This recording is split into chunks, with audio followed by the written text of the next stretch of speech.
नमस्कार, स्वागत है आपका। आप देख रहे हैं द न्यूज और मैं रानी गुप्ता आपके साथ। इस वक्त की बड़ी खबर सामने आ रही है। आपको बता दें कि सुप्रीम कोर्ट ने मुस्लिम महिलाओं को लेकर के ऐतिहासिक फैसला सुनाया है। दरअसल सुप्रीम कोर्ट ने यह कहा है कि तलाकशुदा मुस्लिम महिलाएं भी अपने पति से गुजारा भत्ता की हकदार हैं। दरअसल सुप्रीम कोर्ट ने बुधवार यानी कि 10 जुलाई को कहा कि तलाकशुदा मुस्लिम महिलाएं सीआरपीसी की धारा 125 के तहत अपने पति से भरण पोषण के हकदार हैं। इसके लिए वो याचिका भी दायर कर सकती हैं।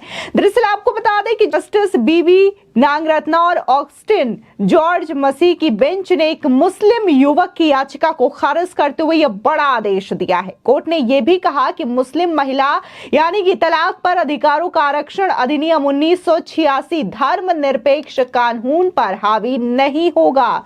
न्यायमूर्ति नागरत्ना ने कहा कि इस पर हम निष्कर्ष के साथ अपील खारिज कर रहे हैं कि सीआरपीसी की धारा 125 सभी महिलाओं पर लागू होगी, न कि केवल विवाहित महिलाओं पर। बेंच ने पूछा कि क्या याचिकाकर्ता ने इद्दत अवधि के दौरान पत्नी को कुछ भुगतान किया था। इस पर याचिकाकर्ता ने कहा कि 15,000 रुपए का ड्राफ्ट ऑफर किया गया था, लेकिन पत्नी ने इसे नहीं लिया।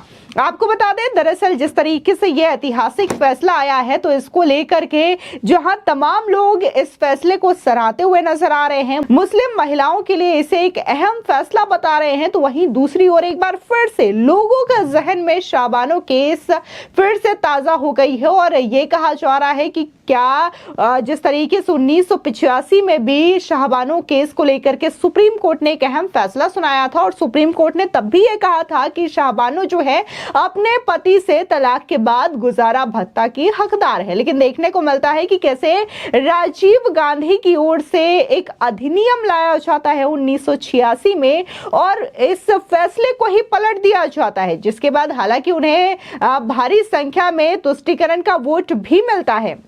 ऐसे में लोग सवाल पूछ रहे हैं कि कहीं जिस तरीके से राजीव गांधी की ओर से यह फैसला लिया गया था, अधिनियम लाया गया था, तो कहीं एक बार फिर से तुष्टीकरण की राजनीति करने के लिए और एक खास समूहों को खुश करने के लिए क्या कांग्रेस पार्टी, इंडिया अलायंस या फिर राहुल गांधी इस तरीके के फैसले को दोहरा सकते हैं या नहीं दोहरा सकते हैं? आप देखिए, जो भी सुप्रीम कोर्ट का निर्णय है इसे सभी को स्वीकारना चाहिए, पर एक बात स्पष्ट है कि जब सुप्रीम कोर्ट ने कई दशकों पहले ऐसा निर्णय दिया था, तो उस समय पर कांग्रेस की और राजीव गांधी की सरकार ने वोट बैंक के दबाव में, कट्टरपंथियों के दबाव में आकर महिला अधिकारों का हनन किया था, उसका गला काटने का काम किया था। और आज भी कांग्रेस पार्टी इसी प्रकार से कभी यूसीसी का विरोध करती है, कभी जिस प्रकार से महिला सशक्तिकरण के लिए कोई कदम उठाया जाता है तो कट्टरपंथी जो वोट बैंक है उसके चलते उसका विरोध करती है। आज कांग्रेस पार्टी को नाक रगड़कर राजीव गांधी जी ने जो महिला विरोधी कदम उठाए थे उसके लिए माफी मांगनी चाहिए। और आज देखिए, देश में जब से नरेंद्र मोदी जी की सरकार आई है, तो चाहे वो 3 तलाक के कानून को लाना हो और 3 तलाक समाप्त करना हो, चाहे वो यूसीसी की तरफ बढ़ना हो, चाहे वो तमाम वो विमेन सेंट्रिक स्कीम्स हो, उज्ज्वला योजना, बेटी बचाओ, जनधन योजना, घर आवास योजना जिसमें महिलाओं को ओनरशिप मिलती है, या नारी शक्ति वंदन अधिनियम हो जिसमें से महिला को रिजर्वेशन मिलेगा पार्लियामेंट में, ये सारे महिला सशक्तिकरण की योजनाएं और कदम प्रधानमंत्री नरेंद्र मोदी जी की सरकार में लिए गए हैं। और दूसरी ओर कांग्रेस पार्टी जो लड़की हूं लड़ सकती हूं कहती है, परंतु शाहजहां के पक्ष में खड़ी हो जाती है। संदेश खाली में महिला उत्पीड़न के लिए कुछ नहीं बोल पाती है, चोपड़ा में महिला के साथ अत्याचार होता है तो उस पर कुछ नहीं बोल पाती है, और महिला सशक्तिकरण के खिलाफ केवल वोट बैंक के चलते खड़ी हो जाती है। देखिए, ये मैं कह सकता हूं कि न्यायालय का जो भी निर्णय आता है वो जनहित का होता है। हम सबको उसका अनुपालन करना चाहिए। को बता दें, दरअसल 1985 में सुप्रीम कोर्ट ने इंदौर की शाहबानो के पक्ष में फैसला सुनाया था। उन्होंने तलाक के बाद अपने पति से गुजारा भत्ता मांगा था। उस दौरान पीएम राजीव गांधी के नेतृत्व वाली तत्कालीन कांग्रेस सरकार ने एक अधिनियम के माध्यम से सुप्रीम कोर्ट के फैसले को पलट दिया था। वैसे में लोगों के रिएक्शंस भी देखने को मिल रहे हैं। इस बीच बीजेपी के राष्ट्रीय प्रवक्ता, उनका रिएक्शन भी सामने आया है और उन्होंने सुप्रीम कोर्ट के इस फैसले का स्वागत किया है। दरअसल शहजाद पूनावाला ने अपने सोशल मीडिया साइट एक्स पर एक पोस्ट करते हुए लिखा, एक मुसलमान के तौर पर मैं इस सुप्रीम कोर्ट के फैसले का स्वागत करता हूं। दशकों पहले कांग्रेस और राजीव गांधी ने कट्टरपंथियों के सामने घुटने टेक दिए थे और वोट बैंक की बलिवेदी पर महिलाओं के अधिकारों की बलि दे दी थी। आज कांग्रेस और राजीव गांधी के वारिसों को अपने महिला विरोधी रुख के लिए माफी मांगनी चाहिए। अब ये सब कुछ खत्म हो चुका है।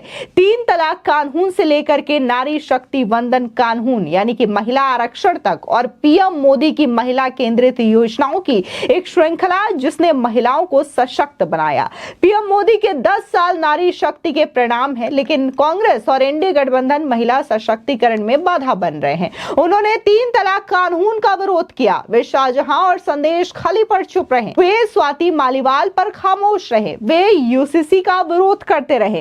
कांग्रेस और इंडिया अलायंस का चेहरा महिला विरोधी चेहरा है। अब ऐसे में सवाल उठता है कि आखिर ये सीआरपीसी की धारा 125 है क्या, जिसके तहत जो तलाकशुदा महिलाएं हैं वो याचिका दायर करके अपने पति से गुजारा भत्ता की मांग कर सकती है। तो आपको बता दें कि सुप्रीम कोर्ट ने शाहबानो मामले में फैसला सुनाते हुए कहा था कि सीआरपीसी की धारा 125 एक धर्मनिरपेक्ष प्रावधान है जो मुस्लिम महिलाओं पर भी लागू होती है। हालांकि इसे मुस्लिम महिला तलाक पर अधिकारों का संरक्षण अधिनियम 1986 के जरिए रद्द कर दिया गया था।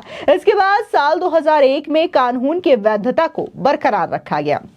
आपको बता दें, दरअसल इसी साल जनवरी में एक अन्य मामले की सुनवाई करते हुए बॉम्बे हाई कोर्ट ने कहा था कि तलाकशुदा मुस्लिम महिला दोबारा शादी कर लेती हैं तब भी वो अपने पूर्व पति से तलाक में महिला के अधिकारों का सुरक्षा कानून यानी कि Muslim women protection of right on divorce act 1986 के तहत गुजारा भत्ता पाने की हकदार है। वहीं टाइम्स ऑफ इंडिया की रिपोर्ट के मुताबिक जस्टिस राजेश पाटिल की सिंगल बेंच ने कहा कि तलाक की हकीकत अपने आप में पत्नी के लिए धारा 3A के तहत भरण पोषण का दावा करने के लिए पर्याप्त है। इसके साथ ही कोर्ट ने पूर्व पत्नी को एक मुश्त गुजारा भत्ता देने के 2 आदेशों पर पति को चुनौती देने वाली याचिका को खारिज कर दिया था। कोर्ट ने पति को अपनी पूर्व पत्नी को 9 लाख रुपए गुजारा भत्ता देने का आदेश दिया था। अब ऐसे में जिस तरीके से ये सुप्रीम कोर्ट का फैसला आया है, ये काफी ज्यादा ऐतिहासिक कहा जा रहा है। खासकर मुस्लिम महिलाओं के लिए इसे ऐतिहासिक फैसला माना जा रहा है। दरअसल जस्टिस पाटिल ने 2 जनवरी को सुनाए फैसले में कहा था कि एक्ट की धारा 3A दोबारा शादी के खिलाफ बिना किसी शर्त के भरण पोषण का प्रावधान करती है। यह धारा गरीबी रोकने और तलाकशुदा मुस्लिम महिलाओं के अधिकारों की सुरक्षा सुनिश्चित करने के एक्ट के उद्देश्य पर प्रकाश डालती है, भले ही महिला ने दोबारा शादी क्यों न कर ली हो। जस्टिस पाटिल ने साल 2001 के मुस्लिम कोर्ट के फैसले का जिक्र किया। उन्होंने कहा कि भरण पोषण देने के लिए मुस्लिम पति का दायित्व न केवल तय समय सीमा के लिए है बल्कि तलाकशुदा पत्नी की पूरी जिंदगी के लिए है। अदालत ने साफ तौर पर कहा कि पति को तय की गई समय सीमा के भीतर गुजारा भत्ता देना होगा। जस्टिस पाटिल ने कहा कि MWPA के एक बार दी गई भरण पोषण राशि को बढ़ाने के प्रावधानों की कमी है। गुजारा भत्ता की राशि पहले ही तय कर दी गई है। अब पत्नी भले ही भविष्य में दोबारा शादी कर लेती है, लेकिन इससे अदालत द्वारा आदेशित एक मुश्त राशि पर कोई असर नहीं पड़ेगा। आपको बता दें, दरअसल कपल की शादी 9 फरवरी 2005 को हुई थी। 1 दिसंबर 2005 को उनके घर बेटी का जन्म हुआ। पति नौकरी के लिए सऊदी अरब चला गया था। जून 2007 में महिला बेटी को लेकर रत्नागिरी के चिपलून में अपने माता पिता के घर रहने चली गई। महिला ने सीआरपीसी की धारा 125 के तहत भरण पोषण का आवेदन दायर किया। इस पर पति ने अप्रैल 2008 में रजिस्टर्ड डाक से उसे तलाक दे दिया। चिपलून के प्रथम श्रेणी के कोर्ट ने महिला का भरण पोषण आवेदन खारिज कर दिया। इसके बाद महिला ने MWPA के तहत नया आवेदन दायर किया। इस पर अदालत ने पति को बेटी के लिए गुजारा भत्ता और पत्नी को एक मुश्त राशि देने का आदेश दिया। पति ने आदेशों को चुनौती दी और पत्नी ने भी बढ़ी हुई राशि की मांग करते हुए आवेदन दायर किया। सेशन कोर्ट ने पत्नी का आवेदन आंशिक रूप से स्वीकार करते हुए एक मुश्त भरण पोषण राशि बढ़ाकर 9 लाख रुपए कर दी। इस पर पति ने वर्तमान पुनर्विचार आवेदन दाखिल किया। कार्रवाई के दौरान यह भी दिखाया गया कि पत्नी ने अप्रैल 2018 में दूसरी शादी कर ली, लेकिन जिस तरीके से ये चीजें रही हों, हालांकि पति ने पत्नी को तलाक दिया, लेकिन इसके बावजूद वो गुजारा भत्ता की हकदार है।